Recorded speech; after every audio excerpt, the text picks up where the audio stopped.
రాజధాని గ్రామాలకు కొత్త కళ అన్నటువంటి వార్తను హైలైట్ చేశారు. రాజధాని అమరావతి పరిధిలోని గ్రామాలను ఆధునికంగా ఆదర్శంగా తీర్చిదిద్దాలని ప్రభుత్వం సంకల్పించింది.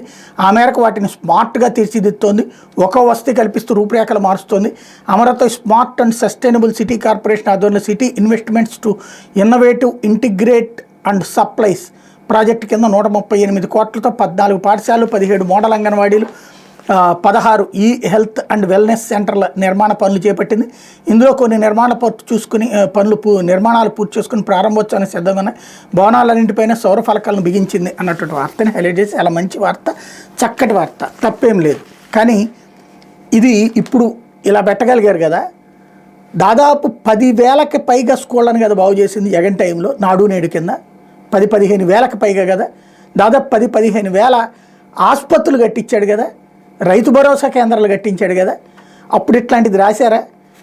ఒక 15 రాయడంలో తప్పలేదు, 15-20 కట్టారు, బాగుంది. దీనికి ఇంత పెద్ద బాక్సులు కట్టి ఆ ఫోటోలు తీసి రాశారే, అప్పుడు రాయడానికి ఎందుకు మనసు ఒప్పలేదు?